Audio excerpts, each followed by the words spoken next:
Call the meeting in order, November 10th, regular school board meeting. Roll call, all members present, excluding Aaron Knutson. Let's rise for the pledge. I pledge allegiance to the flag of the United States of America and to the republic for which it stands, one nation, under God, indivisible, with liberty and justice for all.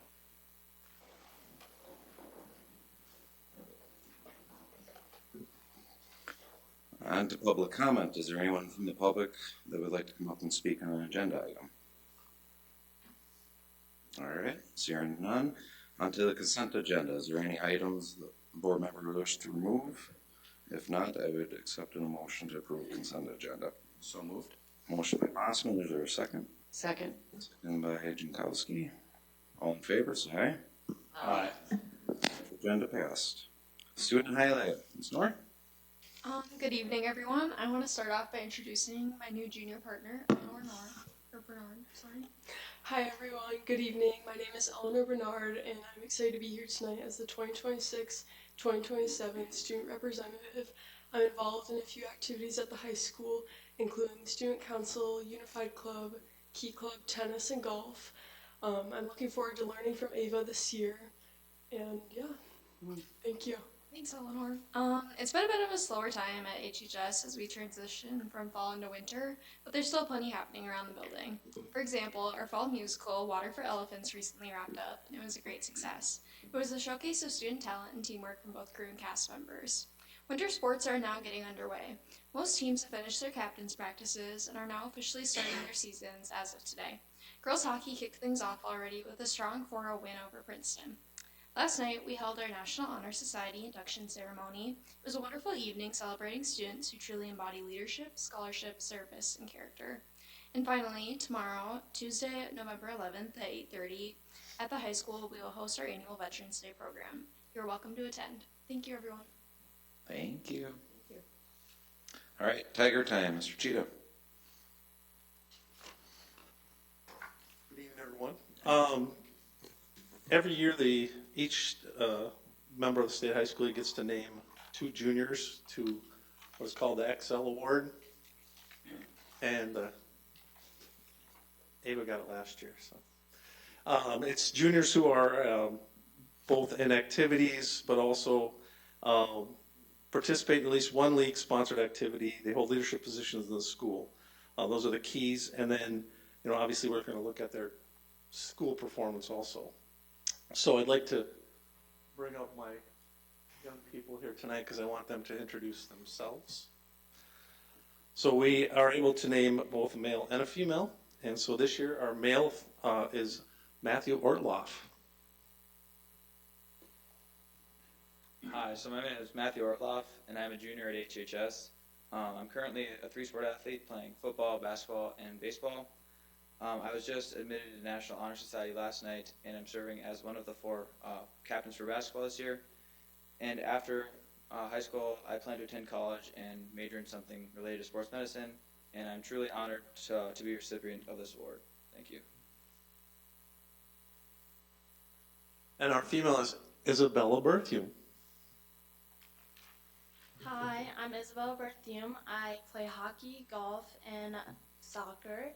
I'm a captain in hockey and an upcoming captain for soccer, and I got inducted to the NHS last night. And my plans after high school is to attend college out east and major in biology to go PA route or doctor route while hopefully playing hockey. Thank you, guys.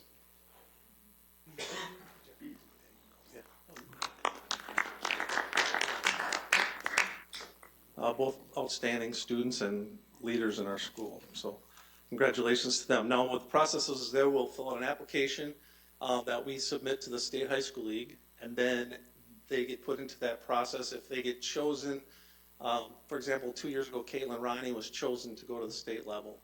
They get state recognition, and then they get introduced at a basketball game during the state tournament on television. So it's kind of a fun experience. So those 2 have that opportunity when they.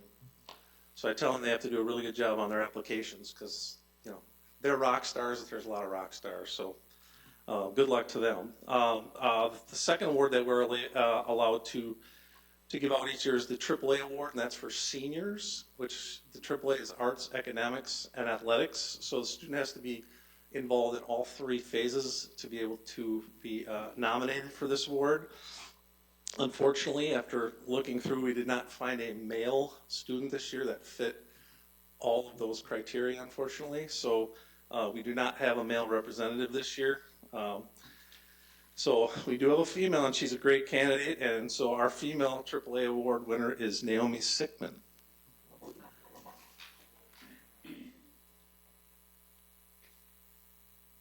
Hi, I'm Naomi Sickman. I'm in volleyball and track and field. I also do club volleyball and I work part-time at Target.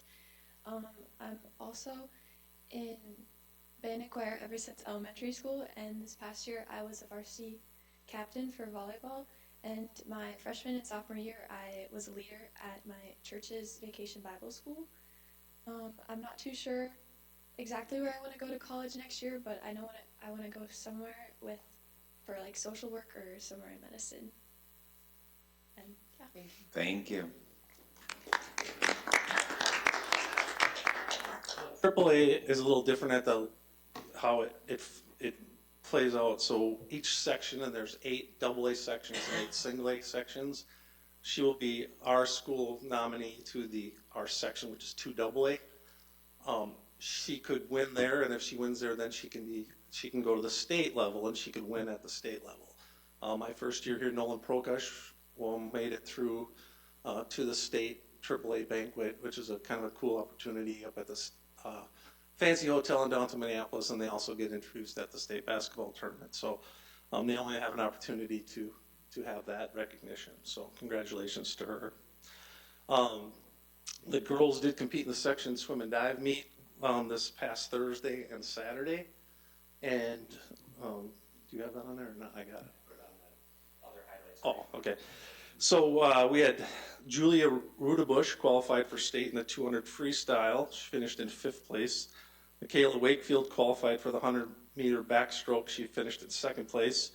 And then our 200-meter medley relay finished in 3rd place, so they qualified. So that relay is Michaela Wakefield, Marcia Martig, Maggie Whitty, and Nora Mock. So they will compete this Friday in the preliminaries, and if they make it through, then they would compete on Saturday in the finals.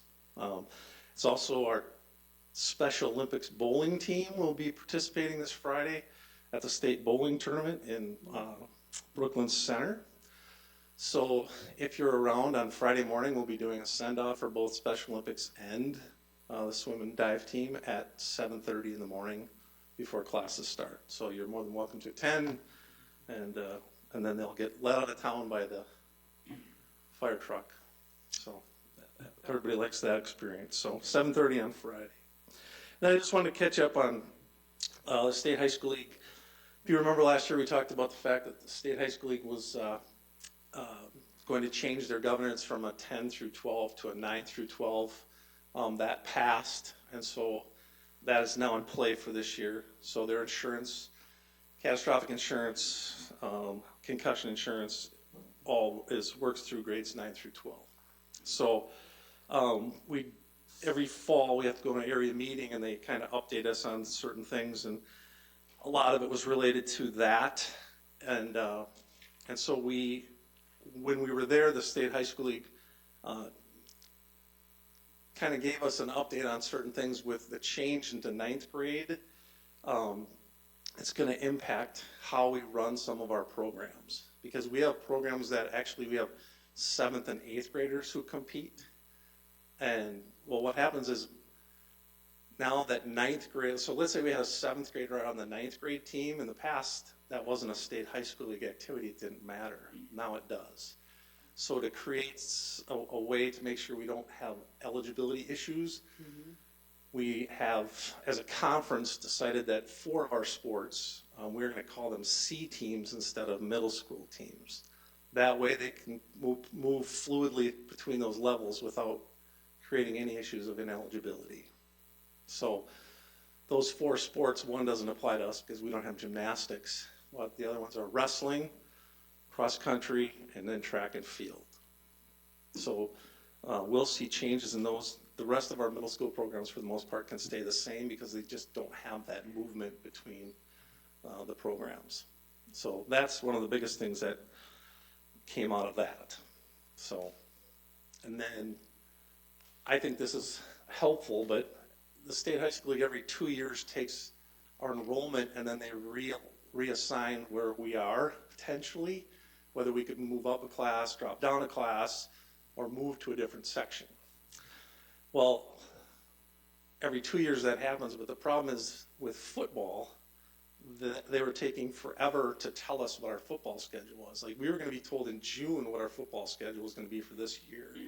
Well, homecoming's kind of a big deal for a lot of things as far as scheduling goes. And so it was very frustrating to not get a schedule. And so the State High School League is actually looking into taking a 3-year average, and instead of waiting so long, take a 3-year average and then use that to make these decisions about classes, and then we would get a football schedule much sooner. So that's something they're considering doing right now. It would be very helpful. And they said in the research they had done, there's only 8 schools out of the state that would be, their enrollment would have wavered from that 3-year average, a significant difference. So they felt, most people feel that should be fine. So they're going to keep moving forward with that. And then also, which I think can have an impact, is baseball and softball. The State High School League approved an increase in the games that they can play, which is to 24, which in Minnesota in the spring, it's hard enough to get 20 in, so we'll see if we can get 24 in. But those are kind of the things that are in place right now. I've just got one question. Going back to, you used wrestling as an example, 7th grade wrestler playing up with the 9th graders. How does the insurance cover those students? So what we're doing is we are certifying all of our 7 through 12 wrestlers, so they'll all be considered high school eligible wrestlers. Okay. And that's the best way we can do it. Wrestling is going to be I don't know how familiar you are with wrestling, but wrestling is going to be the trickiest one in this transition because they've had a thing called 9th grade league, which has basically lived independently. Right. But now that 9th grade is part of the State High School League, they can't. And so just to give you an example, ACGC offers a 7 through 9 wrestling tournament. Well, we're going to certify all of our wrestlers. That means when they go there, they can only wrestle certified wrestlers. So I've reached out to them, and they said, yep, they're doing it the same way. So that's how we're going to make sure we live within that. But their wrestling opponents would be determined by class and weight, not age. Or is age still? The lower levels, they tend to use weight more. But, I mean, overall, yes, it's going to be based on your weight class. But we have 7th graders that could wrestle a 12th grader. Yep. And that would happen, and they would fall under coverage. Yep. With MSHSL. Okay. Yep. Thank you. Exactly. Thanks. Thank you. All right, on to our 2025 audit report. Ms. Bowl, would you like to introduce this? Sure, good evening. Justin McGraw with CDS is here to present 2025 audited results, so he'll walk us through that from an independent audit perspective. Yeah, good evening. I'm Justin McGraw. I'm with CDS, the district's auditors, and I'm here tonight to present to you your June 30th, 2025 audit report. We gave you a few products when we came in. The thicker bound document is actually your financial statements themselves. All the information that I'm going to cover tonight is explained in greater detail in there. The format I'm going to follow is this one without a cover. It's a summation of our audit results. So, and if I'm going through this and you have questions as I'm going through some of this, just feel free to stop me and raise your hand, and we'll get your questions answered. So I'll jump right in. Pages 1, pages 2. It gives you an idea of what our independent audit report is. It outlines responsibilities of both parties, us as your auditor, you as the auditee, and it describes the intent of our audit, which is determine if your financial statements are free from material misstatement and the standards that we follow to come to that conclusion. The big takeaway is on page 2 at the top there. In big bold letters, your financial statements are presented fairly in our opinion. They can be relied upon for gauging performance of the district as well as for future decision-making purposes. So if you don't remember anything else I tell you tonight, please remember that one. On page 3, we jump into the numbers. Starting with the statement of net position, we look at it at 2 points in time, June 30th, 2025, June 30th, 2024. So you can see where your balances were and the changes between those 2 years. Starting at the top, current non-capital assets. These are primarily your cash balances, receivable balances, amounts owed to you from other local governments, school districts, the state, the federal government. And you can see here you had a decrease in your current non-capital assets. A lot of that is related to a decrease in your cash balances.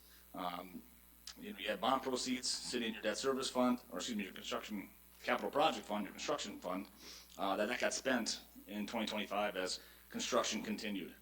And then conversely, right below it, capital assets. These are your buildings, your infrastructure, equipment. You had an increase in your capital assets as that those additions you had during the year of converting that cash into a physical asset outpaced the depreciation of your current existing outstanding assets. Deferred outflows of resources, deferred inflows of resources. These are largely related to your pension liability through the Public Employee Retirement Association and the Teachers Retirement Association. The changes you're seeing there are due to amortization of changes in actuarial assumptions between the 2 periods. So that's largely out of the district's control. It's really based on performance of PERA and the TRA investments and their projected liability. Moving to the bottom half, your liabilities, current liabilities. These are, think your routine bills, accounts payable, salaries, wages payable, and contracts payable are also a part of that line item there. You had a slight increase in your current liabilities in the current year, largely due to amounts owed to other governments and unearned revenue. So for revenues where maybe the district received the cash but hasn't incurred the expenditure yet to recognize that revenue. Then your long-term liabilities, these are primarily your debt balances, that pension liability balance, other post-employment benefit liabilities, and compensated absences. Those are kind of the main items you see in that compensated or long-term liability balance. You did have a decrease in 2025. You didn't issue any new debt in 25. You continued to make your scheduled debt payments throughout the year. So the expectation was that balance would go down, and it did here in 2025. Then at the very bottom, the net position. So if you could pay off all your debts of the district and sell all your assets, this is what you would have left over. A lot of it is invested in your capital assets, the buildings, the equipment here within the district. But you do have restricted fund balance as well that it's either from outside sources, restricting what those funds can and cannot be spent on. And then your unrestricted net position, which has a fairly large negative unrestricted net position. That is a result of your pension liability through both PERA, the TRA, other post-employment benefit liabilities, and your compensated absences or leaves the district has available to its employees. And if you remove, like the pension liability, your other post-employment benefit liability, these are liabilities you'll probably never have to write a check for. Once you send your pension contributions to both the Public Employee Retirement Association, the Teachers Retirement Association, that liability to pay those benefits to retirees largely resides with them. You are secondarily liable, so that's why it's showing up here on your balance sheet. But if you remove some of those items from that unrestricted net position calculation, you're sitting at about an $8.4 million positive balance in your unrestricted net position, which is very good for a district of your size. And this is all funds, all activities, all operations, all programs rolled up in one slide at one point in time. On page 4, you look at the individual funds, starting with the general fund. The general fund is the main operating fund of the district. This does include funds 1, the operating fund, 3 and 5, the capital fund, and just a kind of a 10-year window of where your fund balance was sitting in that general fund. And some of the changes you see here in 2025, you did have increases in your restricted fund balances in areas like operating capital, long-term facility maintenance, medical assistance, and quality compensation. Those are all areas that saw an increase in that restricted fund balance that have restrictions on the use of those funds. And your assigned fund balance did decrease in 2025 as funds were spent down for acquisition of the bus terminal and acquisition of that bus terminal that was purchased here in 2025. On page 5, this is a calculation of a metric we like to use as auditors, and what we like to look at is that general fund, unrestricted fund, or unassigned fund balance. How does it measure in months worth of expenditures? So if the general fund's unrestricted resource flows or revenues dried up, how far could it keep producing services at that level without further revenues. And you can see here, there's a lot of numbers on there, but essentially you have about 3 months worth of expenditures sitting in your general fund, unassigned fund balance to carry forward, which is in line with the district's policy. On page 6, enrollment of the district, and we look at this not only 25 but the prior 4 years, and then projected out here into 2026, so you can see where those student numbers are, those pupil numbers. There's a lot of variables that can impact enrollment within the school district: open enrollment, charter schools, homeschooling, students being serviced outside the district. You did have a slight decrease in 2025, about 3%, or excuse me, just about 2%. And then looking ahead to 2026, you're looking at about another 3% projected decrease in those student numbers. And that is, student numbers are important because a lot of state funding is based on enrollment. And we'll look at general fund's revenues and expenditures here in a few slides so you can see the impact that can have. On page 7, excuse me, looking at those revenues and expenditures of the general fund, where they've been not only in 25 but the prior 4 years. You can see here your revenues outpaced your expenditures in 2025 by just under $1 million. And we'll look at the individual components of the revenues and expenditures on the next few slides. But looking out ahead for 2026, you're projected to have a slight deficit in that general fund spending, where expenditures will overtake the revenues here going forward. Then on page 8, now looking at the revenues of the general fund, we look at this by source. So where does the general fund get the money that it's spending? State sources have historically been the largest source of revenues for most school districts. That's no change here for Hutchinson. But you did have some changes in those sources between the years, particularly from 24 into 25. Your local property taxes, you had a slight increase there. That was reflected in your levy, so not a big surprise to see increases in those property taxes. State sources, the big increase you see there is special education funding. Literary incentive aids also was higher in 2025 compared to 2024. Your federal sources did decrease. There's a lot of pandemic funding available probably really from 21 through 24. You've largely spent that down. Most of those funding sources have sunsetted. So you're kind of coming back down to more of I guess I'd say a normal level of federal funding, and we'll see what happens at the federal level going forward. But that's where you ended up as of June 30th, 2025. And then your other revenue, you had increases in revenue from other Minnesota district services provided to them. Medical assistance revenue did increase quite a bit too. That's recorded in that other revenue category. So that's what you're seeing there with some of the increases in that revenue source. Expenditures on page 9. So we look at this, all those revenues we just talked about, the general funds are bringing in, what is it being spent on? Like most school districts, salaries and benefits are your largest line item on your income statement. And you had an increase in salaries and benefits in 2025. You also had an increase in your capital spending in 2025. I touched on in that the fund balance slide about the change in your assigned fund balance. A portion of that decrease was due to purchase of a bus terminal. Well, that's a capital expenditure, so you're seeing the increase in your expenditures on that side.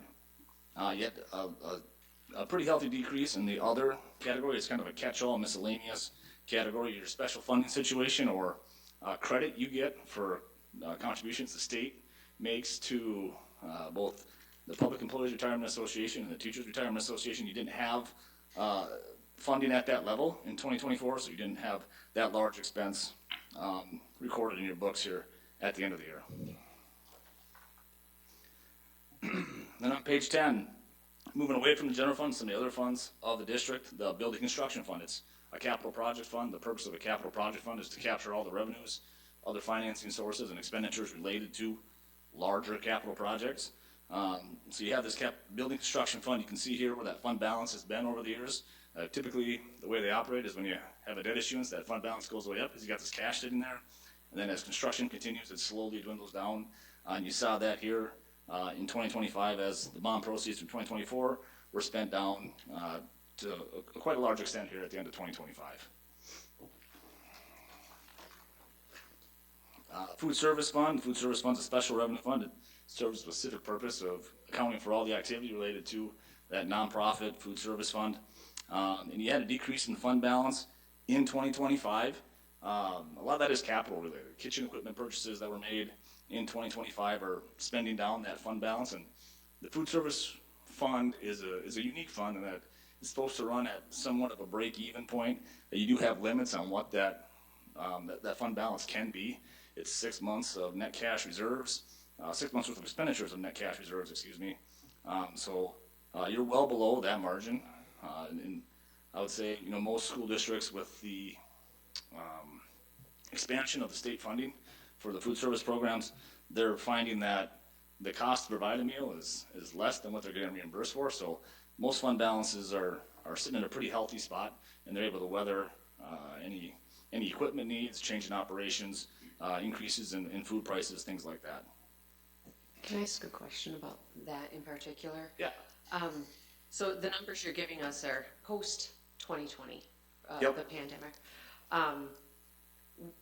What would you want as the auditor to see our number become over, like, in 5 years? So for the Staying food at this service fund 196? specifically, Yeah. I would say that 2 to 3 month range. So 6 months is you can't go over 6 months per the Department of Education. Right. That's a temporary change from the COVID era. It used to be 3 months. Okay. So that 2 to 3 months is kind of that sweet spot you want to be at.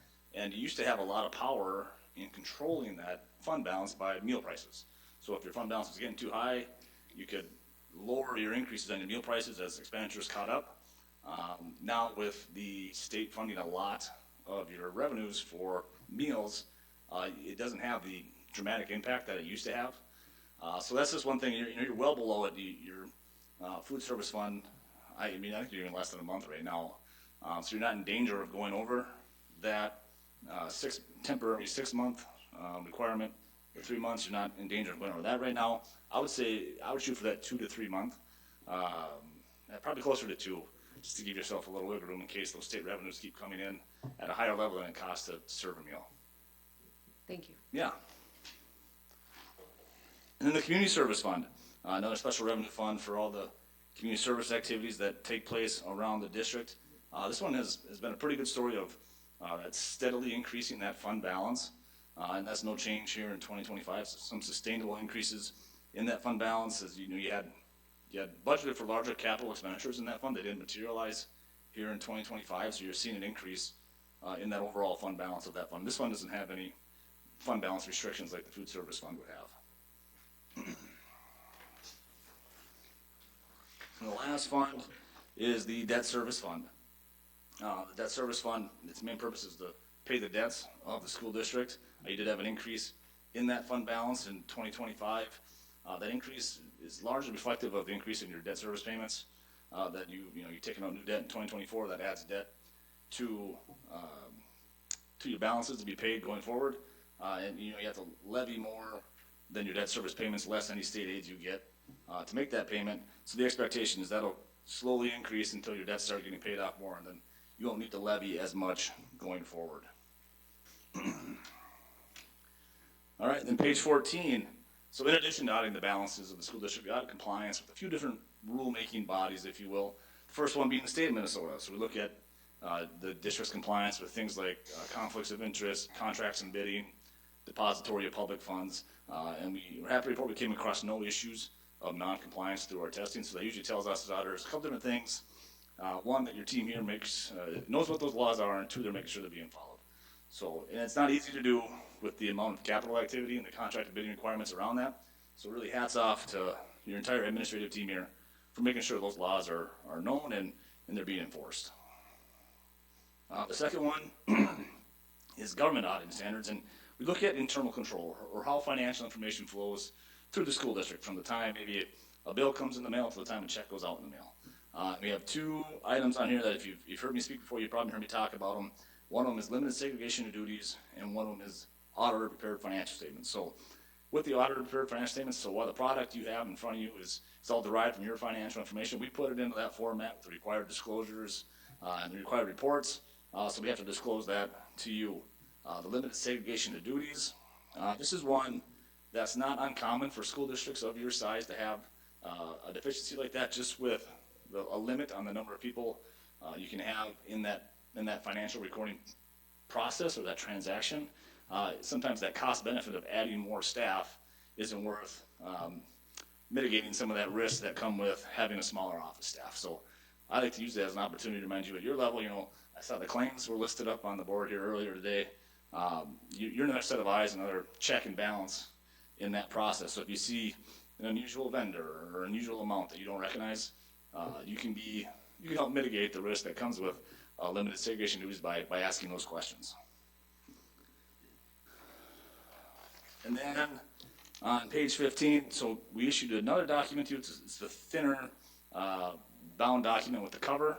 And we call it a management letter, but really it's a letter from us as auditors to you at the governance level, let you know how that audit went. Any change in your accounting practices, difficulties we encountered, disagreements with your management team here, we have to report none. And, it's not, we ask a lot of your full-time staff here, but it's not just them. We ask a lot from the county, the state, your banks, your vendors, your engineers, architects. So we do ask a lot from a lot of people to get us to this point tonight.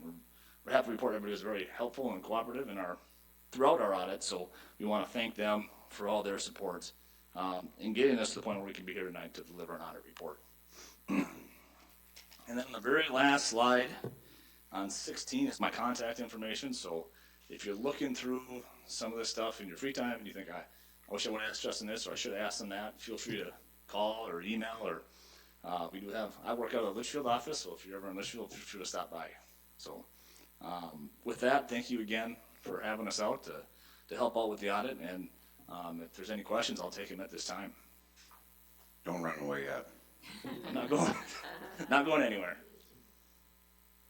Are you guys ruminating over there or not?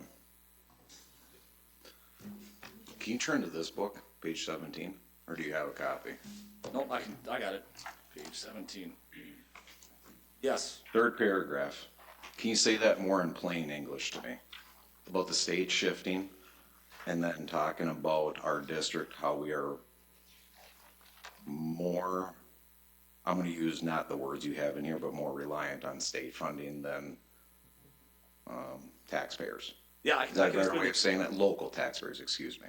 So can you just break this down for me a little bit dumber? Absolutely. I will say this management discussion analysis is something that gives your team a voice in the financial statement. So this is largely their work, but I can explain the tax shift to you. Yeah. And in the sense that I'm not going to call it an accounting trick by the state of Minnesota, but essentially they're shifting the burden of recognizing revenue either to the district or away from the district to balance their books. So what will happen is you may issue a levy or you may approve your levy, and the state will say, nope, don't recognize all that revenue yet, or recognize additional revenue this year to make up for either a shortfall or what do I call it? An over allocation of state funds to the school district. So they're using your property tax levy to, I'm not going to say balance the books, but to cover their portion of revenue that they're not going to be able to get to you either to the following year or they're going to prepay you this year, if that makes sense. It's tough to justify it, I think, sometimes, and how they're moving numbers around. But that's essentially what's that doing. That's what that tax shift is doing. So when they pull revenue, state revenue from you, they require you to make it up by recognizing your next year's levy early. When they have additional revenue for you, they'll shift part of this year's revenue into the future period for your tax levy. So in plain English, you are saying that at the state level, they're kind of holding on to some of our district's money. Essentially. Thank you. What they're doing is they're saying, we don't have the funds to pay you right now. Recognize your tax revenue early. We'll pay you back in the future. Or if they have additional funds, they say, we're going to give you this now. Push your levy to the future. You recognize it then when you need it. Do we get to charge them interest? I don't think that. No, it's a serious question. Like, do we get to charge them anything or not? No, they don't pay interest. All right. So, Wait, and then second, over the years you've done this, has a district like ours ever been flushed with the state government? Like they have paid us all that back? I think they started doing this, I don't know, before my time even out of high school. They've been using this accounting trick to move funds between years to balance their budget at the state level. I think 2001, maybe, if I go back that far. So since 2001? we have not had control over all of our money. At a point in time, you have, but I guess I would say you still have control over your money, but as far as what you're recognizing as revenue to offset your expenditures, has been dictated in part by the state's ability to pay you their state aids. You're making more questions with you two over there. So what you're saying is when the state doesn't really pay us. They eventually pay you, Yeah. but We're if they good. have a shortfall, they'll pay you later. Okay, I'm getting to my point. Yeah. I don't have a point yet. I'm still trying to figure this out yet. Is we get all our money from the state. I'm trying to not pigeonhole you into something, but would you characterize this school, this district, as not a high, is it referendum or what do we do around here? Operating money in comparison to sizes. Thank you. That's what I was trying to find the word is. Voter approved. Can you say that one more time? What I'm Garrett? trying, how this Sorry, report faster. reads is that this school district has managed its expenses very closely to what the state is funding us. This is just how I read that statement, is that if that's unique, not unique for our school or in Minnesota. That's just how I'm reading it, so I'm trying to That's a good get question. clarifying questions how that statement reads. Yeah, and that's a really good question. You know, you look. I touched on that fund balance slide of that general fund balance, so that your unassigned fund balance is kind of what you have control of as a board, and a good way to manage it is through your property tax levy. Yeah. Right, and you said you want to be at 3%. You want to keep your expenditures at a reasonable level without reducing services, and then you want to be at 3 months worth of expenditures in that general fund unassigned fund balance. So when I see that's your policy, I see you meeting that policy. I see I could come to the conclusion that you're doing it through managing those operating costs with your capital needs, and your property tax levy. While it did increase, it was a pretty minor increase here in 2025. Doing it without impacting, I guess, the local voters as much as some of our other districts that we do see.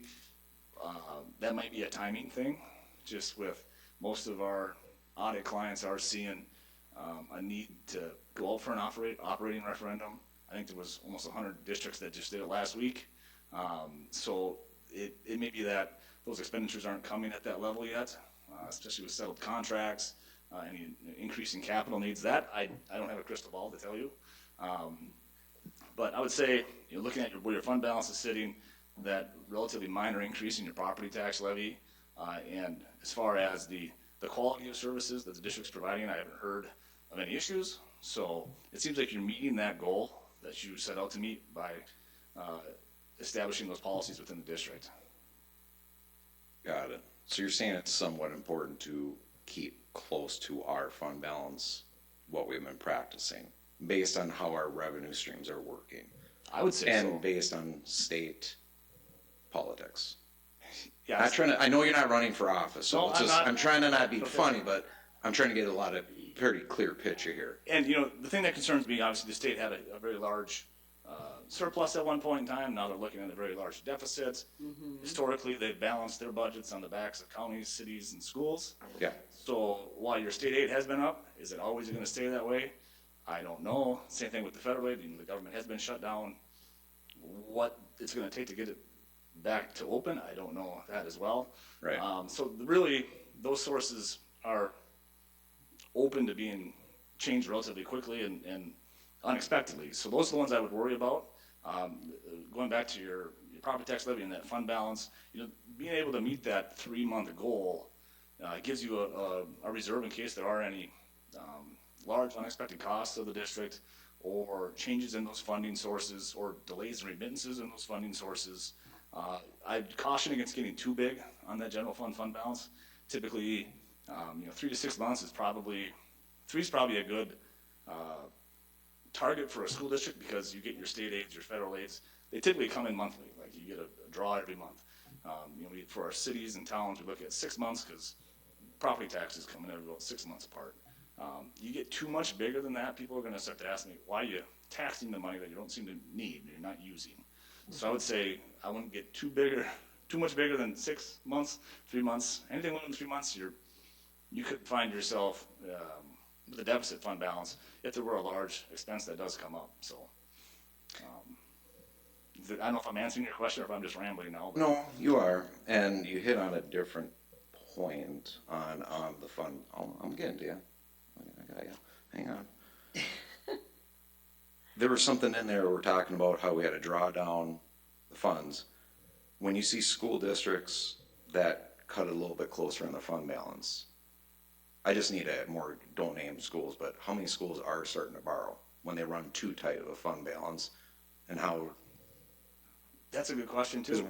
I don't think this board's been part of borrowing money for short-term things, so it's trying to reassure the clarity of why we're focusing on keeping the fund balance we have. Yeah. And I just want to understand how this is written, because this is a good narrative right here, this variance of the future. Yeah, and so, you know, you have some options for short-term borrowing, like tax anticipation certificates, where you basically get somebody will pay you money, or give you money, and then you're gonna collateralize your next tax remittances or something. Those things you want to avoid. I feel like you want to avoid those. It's not a good way to operate because you can pay interest on that, so you're just paying for money that you're going to get anyways in a few months. So I'd say short-term borrowing, I don't have any clients that use it, none. And typically they are very cognizant of their fund balance and their expenditures. I do have some districts that are looking at that general fund balance and what that right level should be. Yeah. They're facing price increases, not only from their personnel, but just about everything. Purchase services, supplies, materials, and how can they continue to provide services that they want with class sizes and nice facilities without having to go back to the voters and ask for more money.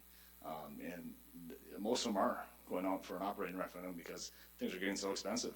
But what they're doing in that meantime is they're willing to spend down some of that fund balance, especially through deficit spending, more expenditures than you have revenues coming in, to bridge that gap until hopefully that operating referendum goes through, or there's some new source from the state or federal government to help cover these increases costs. So, And I'm almost done. This is the last question, is an item you talked about, I'm gonna call it the team workload, is more you call it about internal controls.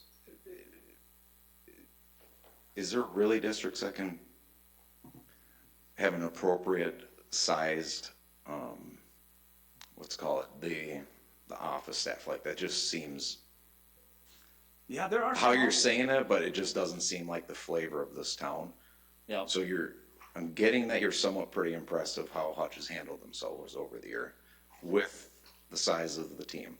Yeah, I would agree. I would say, you do have a smaller office staff, and really that finding on internal control, that segregation of duties, is you have some people in that limited office staff that are wearing more than one hat, if you will, in that accounting process. So we really want to see it segregated from who has the authority to use the district's assets, who has the custody of those assets, and who does the record keeping of those assets. And with a smaller staff, you might have the person who's preparing the checks, also the person putting it into your general ledger. And when you have that, they have the ability, not that they would, or that they'd be motivated to, but they have the ability to commit fraud and cover it up, and it can go unnoticed. So that's why it's considered a deficiency, and just in the design of the controls for the process. But you're basing that off of the size of the district. No, it's universal across all All entities. So okay. So even though you're a relatively smaller district compared to some of your counterparts, it may not be worthwhile to add staff or even outsource part of your accounting function to eliminate that deficiency. Understood. All right. I'm going to ask one question. Sorry. Oh, Danny, you just. Danny's been waiting. But on the same subject, I, of course, am not concerned, but since we have this limited staff there, and you said there's an opportunity for fraud, which is why we get notice that that is a deficiency, right? We would be able to figure that out next year when you come and you audit, correct? Yeah, I mean, you could rework some of your processes, add people into that process. It's really just, a lot of times it comes down to that cost benefit. Now, if you want to add another person or two people with salaries, benefits, do you have the space for them? Or just be aware of it, be cognizant of it, and continue to review your processes that you have in place to mitigate any potential risk. I'm sure some of you probably heard from our auditors, we always You know, part of our audit is we ask about fraud within the district. You know, we talk usually somebody at the employee level, the administration level, and then probably one of you at the governance level probably got to ask these questions. I'm sure I've asked some of you these questions in the past, just to see what risk you see from your level related to fraud. We do the same thing with people within the district. What do they see are risks related to fraud? And, you know, we haven't had any glaring red flags thrown up saying, hey, this is an easy way you could steal and not get caught. Yeah. So it tells me that while some people may have the ability to commit that fraud, the review process and kind of that chain of command of your assets is being followed to a point where if somebody were, it would get caught somewhere along the line. Okay, granted, it's always better to prevent it than try to catch it, but something's better than nothing. Well, and let me assure the public and the two people here that are not on the finance committee, there are a lot of questions that get asked at every finance meeting when we're looking through the 100-page list of bills. So we are doing our part as a board to mitigate that too. And Minnesota Department of Education clearly did their job this past year with 10 audits. So good job to the district office for taking care of you and 10 other audits. Yeah, Danny? I know we're not the only ones. Are you sure? You don't got another question? There's 100 pages, I got lots of questions. Yeah, so mine's a two-part question for you and Becky. Yeah. So since you've been doing the auditing, how many deferrals has the state done to the district? Deferred, like their payments, like you were talking. Oh, like tax shift? Yep. Every year. They do it every single year. Okay. Yeah. It's their standard operating procedure. To add to that, I would say that not only that, but right now is it 90-10? I've seen 80-20, I've seen maybe 70-30, 60-40. That means they're holding back that much of our money until they pay it back to us. That's in the bad times. Right now it's 90-10, but that's why you want that fund balance, because otherwise you are going to be doing a lot of borrowing. And paying interest. And paying interest. So it can get way worse if the state gets way worse and they can't get their books to go. They will hold more back from cities, counties, and school districts to get their books to go. Danny, do you know there's money hiding in here from like 20 years ago from the state? That's why I was trying to ask him about this tax shift. So now I gotta go back and reread it. Seriously, I don't know what page it's on, but there's some money hiding back here. Let's go dissect it later. Squeeze it out of them now. Just saying. You guys good? All right. Thank you, sir. Hey, thank you very much. All right. With all that being said, is there a motion? Well, I'm gonna stop. Don't say anything. Ms. Bull, would you like to add any more to this? No, just thank you, Justin, for the partnership. Okay. Is there a motion to accept the audit as presented? So moved. Motion by Ms. Second. Bowman, second by Olmsted. Any further discussion? Seeing none, all in favor, say aye. Aye. The report was accepted. They're gone. On to the employee weather policy handbook. Mr. Dietz. Yes, we wanted to get this in before we see, well, I can't say I haven't seen any snow, because I guess I saw a little teeny tiny bit falling the other day, but before any real significant snow or delays were to happen, we've done this handbook before, and I would say, made a very big effort at making a chart that was more comprehensive as to trying to lay out with ESST and e-learning and all the different possibilities with the different groups as to what their responsibilities and functions would be on a weather delay. And so I don't know if there's any questions that anybody has. I will say with the e-learning, because I know that's come up, we did start with a bigger committee, and then that committee was reduced down further so we could get more work done. Ann Rasmussen was there from West. Jocelyn Buckington was there. I don't know, she's probably high school and middle school, but district-wide kind of to help us. Macy McDowell was there from Tiger. Renee Ock was there from Tiger. Amy Rodelius was there. She's our special ed coordinator. And then Jen Mandiet represented the elementary principals, and Mike Scott and myself were on on that committee. All right. Just a couple questions. E-learning closures. paragraph 2, if too large of a percentage of staff are unable to work on e-learning closures, the school district will reevaluate the effectiveness. What is the percent that is unreasonable? That's a really great question, Mike. I don't know. I mean, I know, but I'm not sure I can say until, we haven't had one of these yet where we've actually had enough staff gone that we couldn't. But I think we are going to reevaluate it after the first one and decide kind of how it went and what we saw. Do you want to add to that?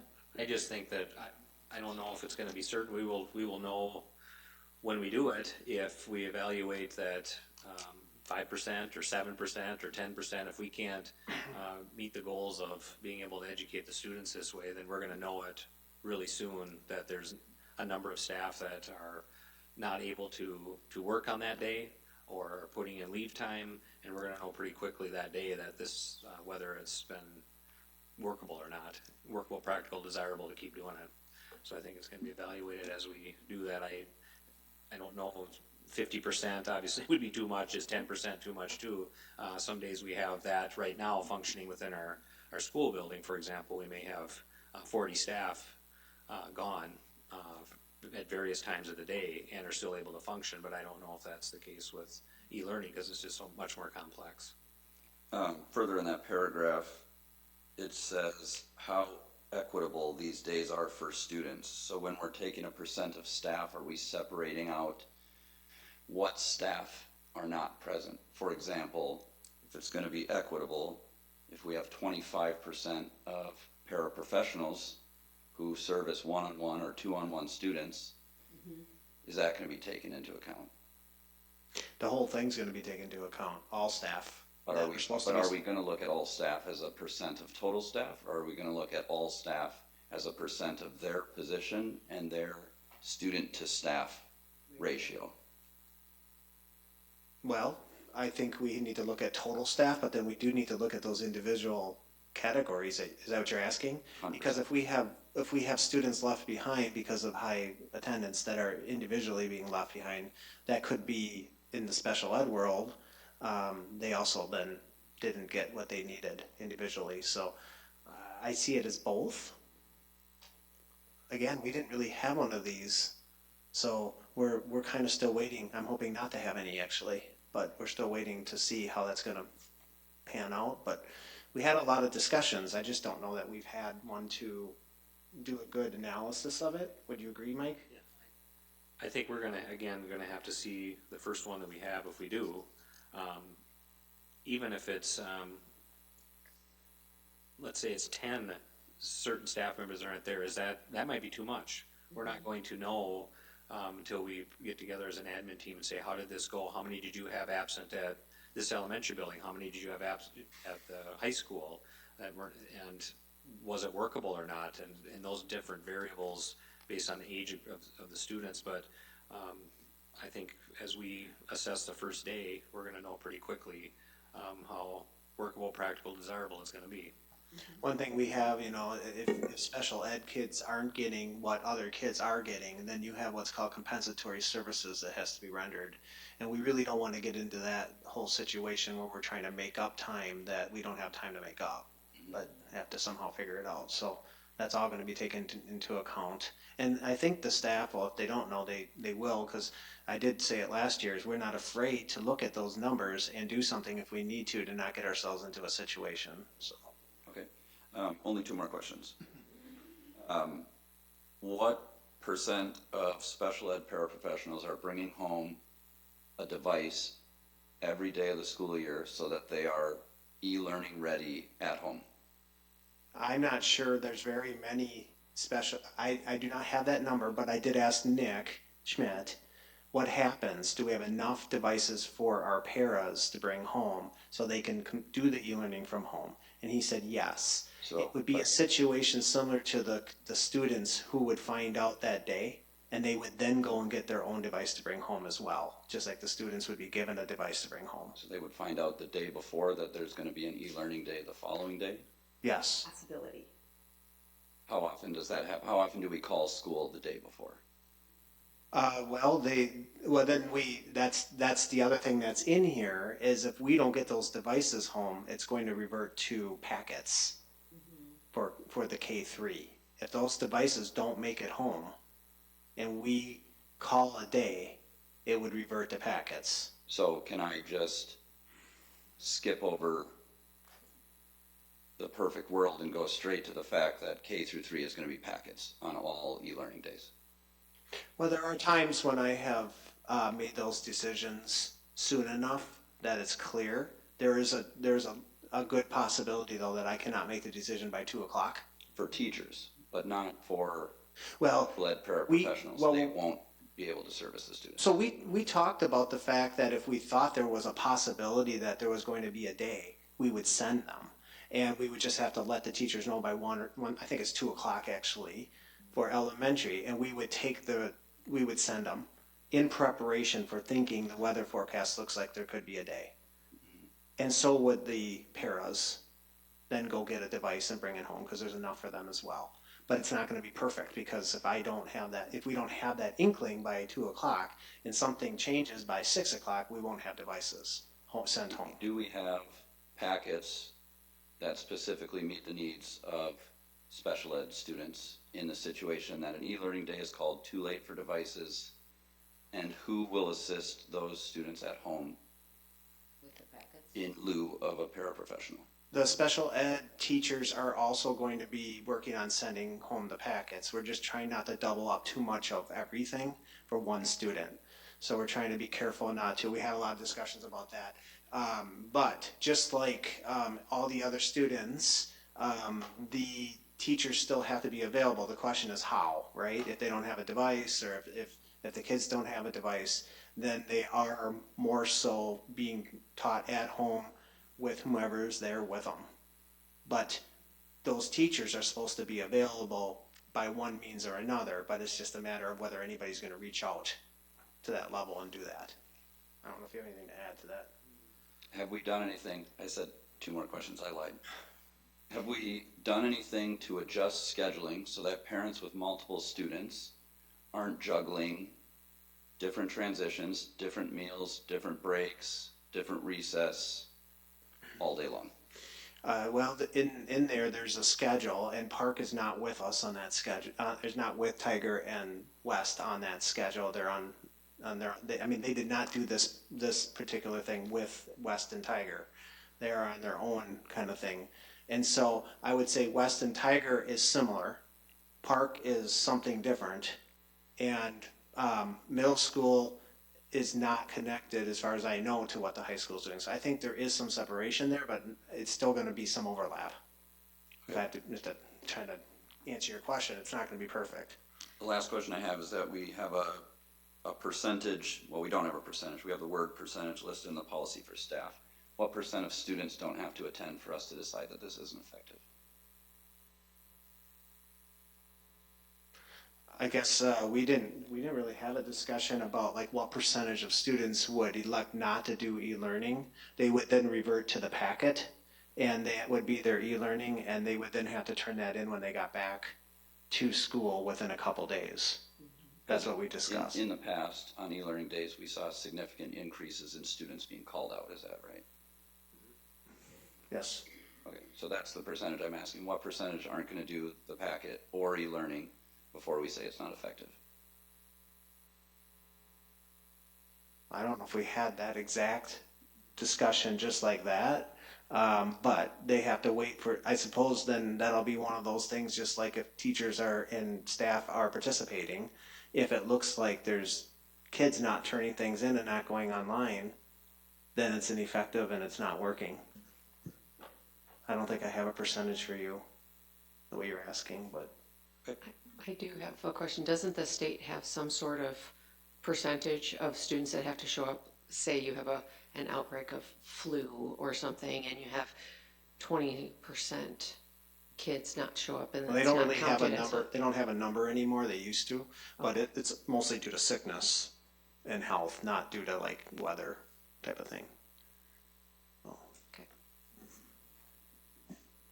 You good? Okay. All right, moving on. Is there a motion to accept the weather handbook as presented? So moved. Motion by Homestead, is there a second? Second. All right, Homestead. All in favor of the weather handbook, say aye. Aye. Opposed, same sign. And weather handbook passed. All right, on to policy 902W and 902F. This is our second reading. Any changes been made since? There were no changes to this. This is again, basically we are making our gyms available for usage without custodial costs by a staff member that would then be trained. Yeah. Is there a motion to accept the final reading of these two policies presented? So moved. Motion by Mossman, is there a second? Second. Jankowski gets that one. All right, all in favor, say aye. Aye. And the policy is passed. Hey, Garrett? Yes, sir. No, we just skipped any discussion, and I have just one question. I don't remember seeing in either of these policies, but are all requests from organizations gonna be submitted to the board for approval? Yep. Okay. And 2 are tonight. Yep. I saw those. And then they have to wait a month before they can utilize this if they didn't do it tonight, before the next board meeting. So they all have to go through the board first. Okay. The individual people, though, will be certified by us. Okay. Is that common of districts that do this, to bring it to the board rather than to the admin? Well, our attorney said that it needed to come, and the insurance company said it needed to come to the board so that those groups are certified. Okay. So, yeah. Thank you. Boss, by the way, can we just let that one pass, or are you good? Or do you want to redo it? Well, I mean, we should follow the order. Yeah, No, we I'm could. kidding. I'm kidding. All right, on to the policy 902F, employee acknowledgement form. So these are the ones that have asked. HYBA and Hutch Youth Wrestling are the two organizations that came forward in time to ask for starting to do this. And if any other organizations need to, it'll have to be in December, so they'll have to wait. Some are waiting because they don't need it till January. Right. So. Okay. Motion for the, So moved. thank you, Danny. Is there a second? Second. Ms. Jankowski. All right, discussion. Hearing none, all in favor, say aye. Aye. Same sign, the policy 902F has passed. First reading, policy 304, F and P. This is the superintendent evaluation, Dan? Okay. Who's on the policy there for that one? Okay. Do you guys want to say anything to that? I guess I would encourage you to read through what we've done. We've put a lot of time and effort into rewriting this, and we're very happy with how it has turned out. There are several areas in which our superintendent will be reviewed, but we also have 3 add-on ones, reviews. So, for instance, if we're trying to pass a levy, there would be a way to review, but we don't need that every year. So that would be one we would decide to add on to the superintendent's review. Yeah. So go ahead and read it. We've done a lot of work, and but ask us if you have any questions over the course of the month. Thanks. All right. Is there a motion to accept the first reading of these policies? So moved. Motion by Ms. Pullman. Is there a second? Second. Jankowski. Any further discussion? I just want to say, for 5.5 years, we've been talking about revising policy 304. We have done a terrible job of doing it. And so to Sarah's point and to the work of Aaron and Diane, spend time reading it and refine it between now and next month. This is the highest paid employee in the district, and the review in the past has looked more similar to maybe a McDonald's worker or a retail worker. So put some thought into it because it needs to be refined. And there's also the opportunity to make a comment if you wanted to explain why you selected one rating versus another. So at the bottom of each question, there's the opportunity to make that comment. So I hope that'll clear things up too. All right, hearing no other discussion, all in favor of the reading, say aye. Aye. Same sign. All right, Policy passed. Superintendent update, Mr. Dietz. Okay, I have been able to get out to Park, West, Tiger, and the middle school over the last 5 weeks to do some visits and to connect with kids and staff, and that has gone very well. I will be going to the high school this Friday and spending some time there, so I've made it. And then I do want to get out to TAP as well. Theirs is a little trickier, but I do want to get out there. They do some things during the day, so you have to go at the right time to kind of be part of all that. So that's part of what I've been doing over the last 4 or 5 weeks. Over the past month, Julie from Teamworks has been conducting in-person meetings with middle school and high school students, staff, parents, and the community for our strategic planning. And the groups discuss their daily desired experiences in our school district. And then the planning committee got together to look at what they wrote, and we sort of helped make it into surveys. Those surveys went out very recently to staff and students, but students grades 6 through 12, and then families. And so those are out right now, I believe, and people have a chance to reflect on those.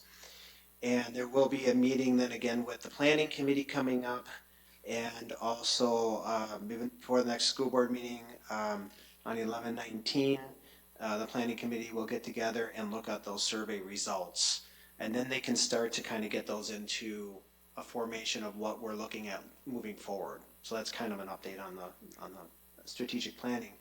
Also recently I attended my advanced leadership conference. I actually only have this month online, next month for an hour, and then December, and then that'll be like 18 months or about 18 months of that. It's been wonderful.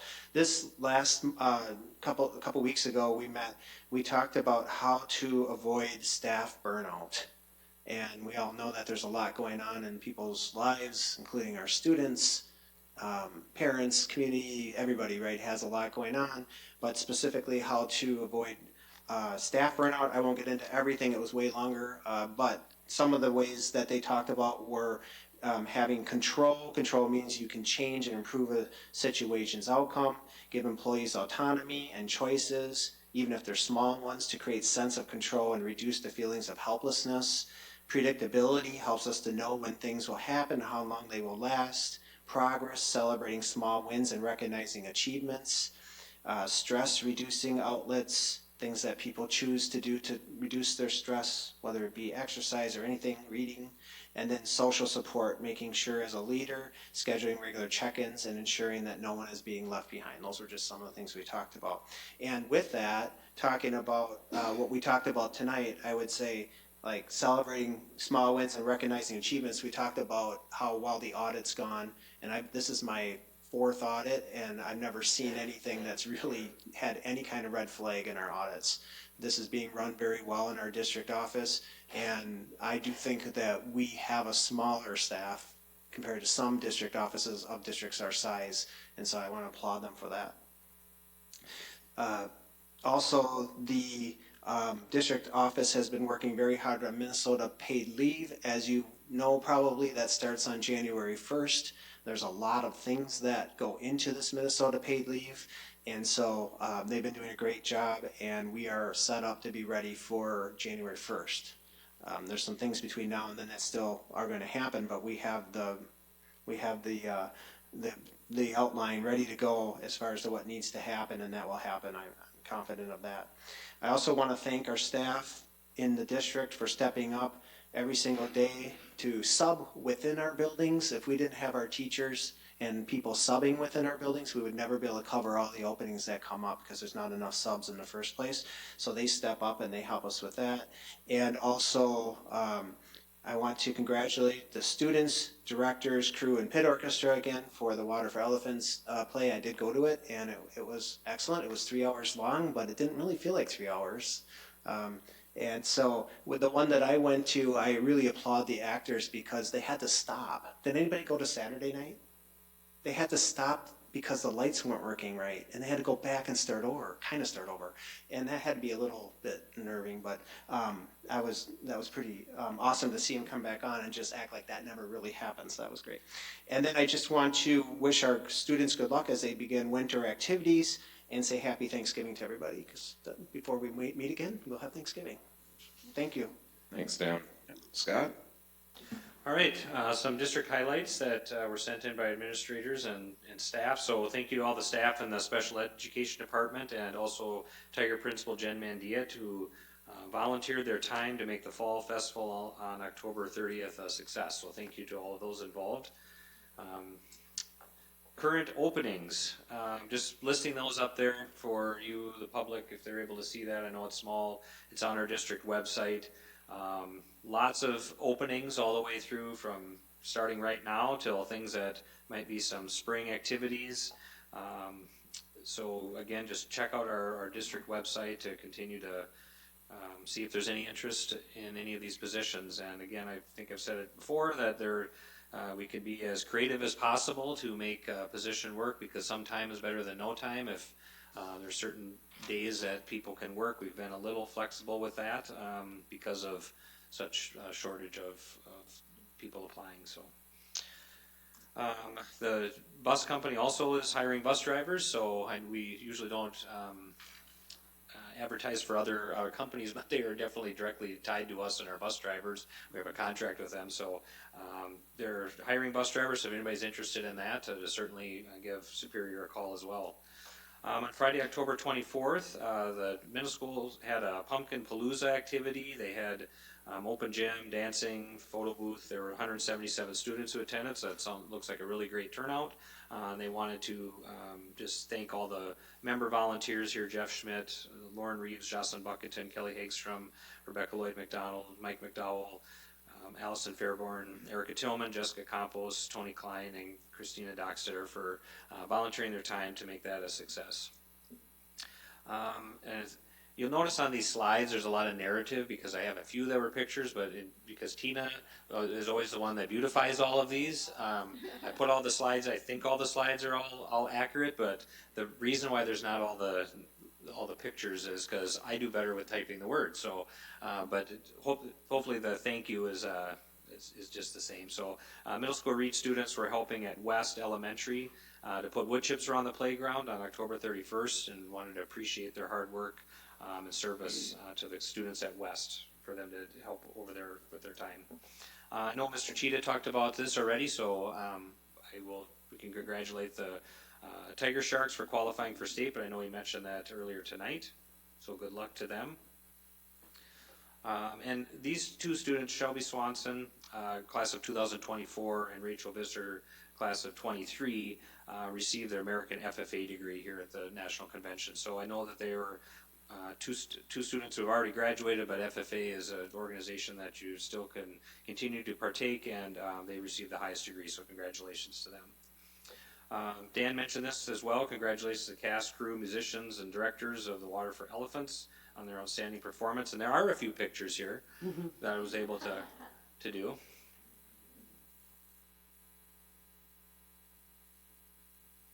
I think I texted Mr. Olson, the director, and I know that he had an outstanding audience participation as well that attended, so it's really high numbers, so thank you for everybody that also attended our community. And that is all of those updates. Just a couple other things I was able to, Jen Mandiet and I, the Tiger principal, along with 5 teachers from Tiger and West, visited Northside Elementary in St. James last Tuesday to see their English language arts curriculum, Wit and Wisdom. They've had around 40 different school districts around the state go and visit St. James Elementary School because they've adopted and implemented a curriculum called Wit and Wisdom. It's the one and only knowledge building resource in this that MDE said has got full approval for that. So we went and looked at that. We're going to be talking to the leadership team this week about some next steps in our ELA curriculum for K-3.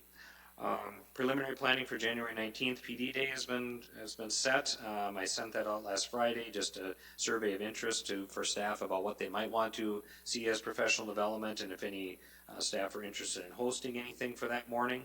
And then this week, I kind of mentioned this at a previous board meeting, a little bit intimated to it, but a nonprofit organization called Heart of America is going to be here at Hutchinson High School on November 13th in collaboration with 3M. And representatives from 3M, high school staff, Jen Teleski, our principal, Andrew Moore, Tiger Path coordinator, technology education teachers, and Dan and me and Justin Tenick, and they're going to come in and just look at our tech ed area and see if there's anything that we can do to strengthen just the layout, the way that things are set up, in order for access, and they're a nonprofit organization that kind of has interior design type things that to make it more manageable for students, or anything that they showed us some other things they've done in some other school districts. So we're going to hear what they have to say with the input of the people that I just mentioned to see what might be possible. And we want to thank them for N3M for keeping Hutchinson High School at in mind when we're looking at those things. So any of those suggestions will be collaborative, and we'll see what they have to offer this week. And so those are just some of the top things that we haven't put in already in our highlights that come to you every week. So if you have any questions, otherwise that's it. Thank you. Nice job. Thank you for not using 1,000 words to describe a picture. Thank you. All right, on American Education Week. Dan, is that just you? And oh, there you are.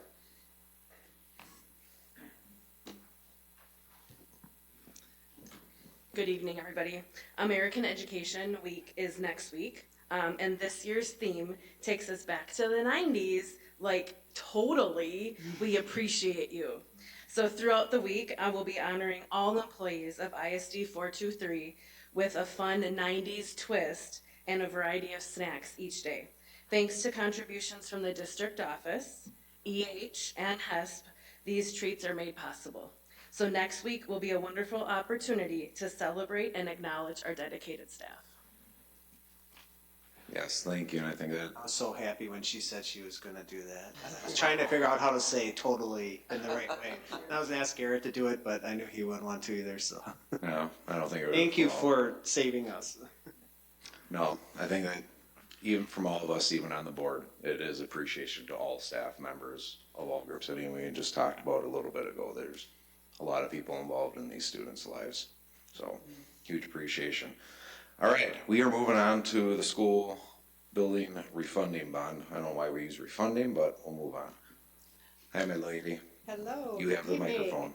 So I know you guys talked about this at your school board work session on the 27th, but we said we would come back with a little bit more information, including some more details and updated estimates. So you should have a link to the pre-sale report as well as the resolution. I'll start with some highlights from the pre-sale report. So, overall comment, refunding bonds are similar to refinancing a home mortgage, but in the public finance world they call it refunding. And one other difference is that you can't keep the savings for your district's budget. So the savings must be passed on to your taxpayers in the form of reduced property tax levies, which is always great news for the taxpayers. So we'll go through starting on page 1, a little bit about the issue. The resolution that you have before you will authorize $31.5 million in refunding bonds.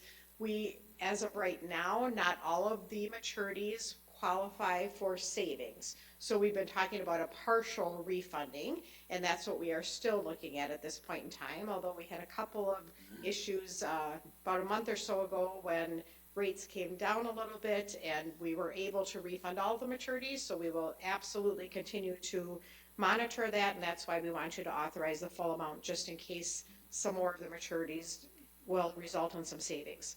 So in the purposes, you'll see that we are targeting the 27 through 35 maturities. There are maturities on your existing issue that go through 2041. So those as of right now are not a part of the savings. Those maturities that we are scheduled to refund have interest rates of 3.5% to 5%. We're thinking that the true interest cost would be right around 3%, and that we're showing savings now based upon updated estimates from last week of right around $200,000. You'll notice at the bottom of page 1 that we will have a couple of maturities that will be callable again. So because this issue goes 9 years, we would be able to refinance the last 2 maturities in the future by February 1st of 2023, and that's about $4 million of principal on those last 2 bonds. On page 2, you'll participate in the state credit enhancement program. There's no charge to participate in that program, And it does get you that high rating from Moody's. They will give you a AA1 credit enhanced rating. The highest rating that they have is a AAA. That is what our state of Minnesota currently has right now, so the credit enhanced rating is just one notch below that. Your district rating is AA3, which is also a nice high rating, and we will go through the rating process again to ask them to hopefully affirm that rating. You'll notice that we are moving forward with a competitive bond sale, just like we always have and always do for you. And we're expecting to get a premium bid, which is an amount above the par amount of the bonds, and I'll show you kind of how that plays out in the financial schedules too. On page 3, we reference the parameters resolution, which is set up right now with a minimum estimated future value savings amount of $100,000. That just gives us some flexibility because the market has been pretty volatile lately. So it gives us some flexibility to keep an eye on that and then move forward when we know that we can achieve at least that minimum value of savings. We always are looking at your outstanding bonds and letting you know if you have refunding maturities. So this is the only one that makes sense moving forward with at this point in time. And then we've got a couple other regulatory items on page 3, continuing disclosure and arbitrage monitoring. On page 4, we mentioned that we will invest the bond proceeds between the closing date and when you need to call the old bonds, and we're expecting to earn about $60,000 on that investment. So short-term rates are pretty high, so that works in your favor on the investment of the money that would be in an escrow account. And then we'll be working with bond counsel who drafted the resolution before you tonight, and we'll draft all the legal documents. That's Kennedy and Graven. Bond Trust Services as paying agent, Moody's is the rating agency, and then Zions Bank Corp would be the escrow agent holding the funds between closing and calling your old bonds. Page 5 then gives you the schedule. So tonight, the pre-sale report and the parameters resolution, we will be drafting an official statement, going through that, and having a conference with the rating agency, distributing the official statement, and then we plan to take bids on December 4th, assuming the market's cooperating at that point in time, and that would bring those results to you at your regular meeting in December, close December 30th, and then call your bonds on the call date of February 1st of 2026. The financial schedules are attached. You'll see page 6 is the sources and uses with the large premium of almost $1.6 million. That's an estimate. It won't be exactly that amount. But then that is used to pay off some of the principal on your old bonds. And ultimately, we want to get to the amount that you need to call your existing bonds, whether it's the partial or a few more maturities or full refunding. Page 7 is your existing debt service, so that's where you can see the interest rates associated with each maturity. So they are different for each principal maturity. We talk about an overall interest rate just like we do with home mortgages, but know that for municipal bonds, each one has its own interest rate associated with it. And important to note, the 2027 and 28 maturities have 5% rates. So certainly we would be able to get rates lower than that for those short-term numbers, and that's why we still think, even though the market has moved a little bit, we still think it makes sense to refund and take advantage of not paying at those higher rates any longer. Page 6 is what we expect the debt service schedule to look like. Page 7, I'm sorry, let's see here, page 7 was the existing debt service. Page 8 is what we expect the new debt service schedule to look like. Page 9 is the escrow account where we're expecting to earn about $63,000 or $62,000 in interest. And then page 10 shows you the comparison of your existing debt service, the new debt service, and the savings. And you'll see that we are focusing the savings starting with the 2033 maturity. And that is because you have another drop down in your tax rate at that point in time with some debt that's being paid off. So we're actually paying off principal more quickly in those years leading up to that, saving some more interest for your taxpayers, and then giving you more flexibility at the time when you have a drop down in your debt anyway, and giving some future capacity, hopefully at a time when the district might need to move forward with something. So that is the way we have the debt set up and the structure set up. And again, you'll see that savings right now at about $200,000. Rates did tick down just a little bit at the end of last week, and if we do see an end to the shutdown, hopefully then rates will settle back down too. I think the Federal Reserve people seem to be indicating that it's very difficult for them to make a decision without the economic data that they're used to seeing. So I think the market was worried that they may not move forward with another cut in December, and that's what caused rates to go back up. So certainly if the shutdown ends and we get some indications that they may reduce rates again in December, that would be very helpful. That's everything I have. Questions from anyone? And when you take a look at the resolution, I can certainly answer any questions you have on that too.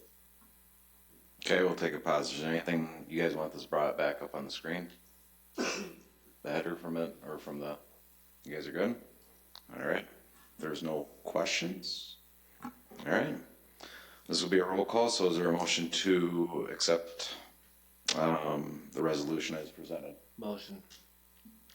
A motion by Mr. Olmsted, is there a second? Second.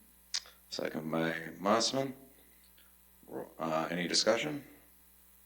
All right, roll call vote. Mr. Olmsted. Aye. Luthens, aye. Jankowski. Aye. Mossman. Aye. Ms. Bowman. Aye. All right, resolution passed 5-0. Great, thank you very much. Thank you. Thank you. Thank you. All right, moving on. Next month, we are going to be doing the semi-evaluation for Superintendent Dia. So as part of getting ready our evaluation process, and that's going to take place, closed session, post December 8th at the school board meeting. All right, on to the committee reports. Dan, I need you to start us off with the negotiation update. Yeah, sorry, first. I forgot to get the negotiation update. So for HESP, the district administration, school board negotiators, and HESP have been meeting regularly. The last meeting was on October 23rd, where we've had a subcommittee for seniority, talking about how to structure the seniority language. We talked about that. The placement committee of how, when staff are being hired, how that takes place. We had that subcommittee on November 3rd, so just a couple days last week. And then the district responded to HESP's counter proposals from the 10/6/25 meeting. This was all in 10/23. We responded to their proposals from 10/6, and then we added a third meeting onto the already 2 meetings that we have. And so the next meetings that we have are coming up on 11/13, which is just this week, Thursday, and then 12/1 and 12/15. And we are going to continue to try to make progress and see if we can get a little closer together with our proposals. So that's kind of where we're at with HES. Local 284, similar, we've exchanged proposals, and we responded to them when we met on October 21st. And so basically we are now going to be meeting 11/14, which is this Friday. So we meet with HESP this Thursday and Local 284 on Friday, and then 11/25 and 12/19. So we're just in the middle of going back and forth and trying to come together with our proposals. Thanks, Dan. All right, Jankowski, educator license update. We did have our meeting. We go through all the continuing education for the teachers, and it went well. There wasn't quite as many of them to do as there have been in the past, and we will be meeting again soon. So there's nothing really other than that to report. All right, you don't get to go away yet. Who wants to do facilities? You want to carry it out? Sure, let's see. Thank you. So, facilities, we went through the windows. We're still having some windows leaking. Some of it has been figured out pretty well, but we're still dealing with that. There's a discussion on who's gonna have to pay for that, and between the installers and the manufacturer and the construction company or whatever. So that's still, we're still working on that. Some of these cannot be cleaned. It's just, we're still working on it. So let's see, Park had all the infills done, and the caulking done, -4 windows, which is pretty much the old office at Park. Let's see, facility rental, you heard about that. That's where we have the facilities that are being used. We have had somebody like a coach or something like that who's already a district employee is signing so that they don't have to pay additional fees to rent that. But then that all had to go to the lawyer because we want to make sure that if they're signing something that they're going to make sure everything's done right, that's all in place. So that should be in place. As you already heard, HYBA and wrestling is ready to sign that. Let's see. De-icing, we're working on that so that we can do that ahead of time. So we're gonna try to do a rental or try to do a pre-treatment, but we're not trying to buy anything before we find out if that's gonna work or not. Let's see, there's some work needed on the pool at the middle school. So that's gonna come in the spring because we wanna make sure everything's done with that before we go for that. Let me see, some of our playgrounds need some work to make those accessible. So we're still working on things like that, especially first one we thought about was kindergarten. So the accessibility for the kids to get to the various equipment has been a problem, so we're working on that.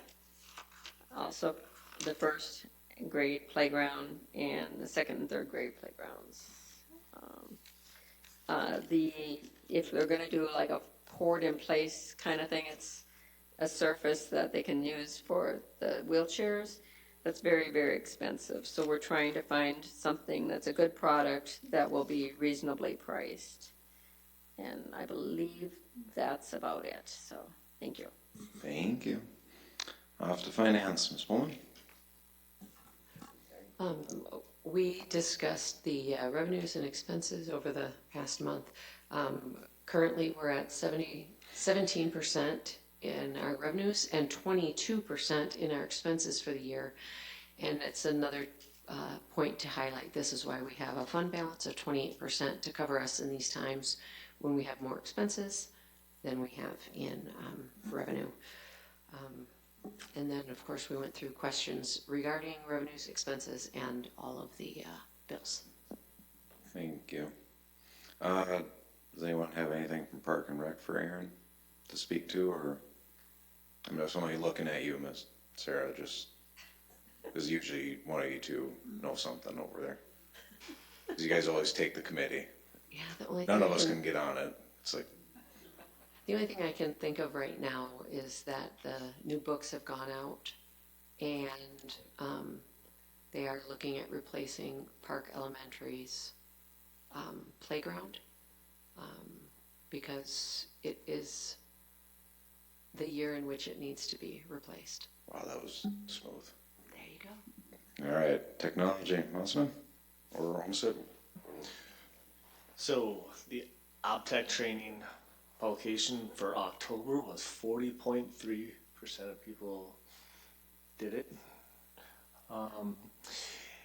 There was a nice outage with Google last month, so the school kind of had problems accessing some stuff for most of the day. That was pretty much it. Okay, so why you guys keep testing us if we're no? Hey man, we gotta make sure that you're not opening up those dumb emails. Oh, you guys send a lot. We'll send more. No. All right, if that's it, and our next slew of meetings is up on the board, and I will take a motion for adjournment. So moved. Motion by Mossman, second by Olmsted. Any further? All in favor say aye. Aye. Aye. Meeting adjourned.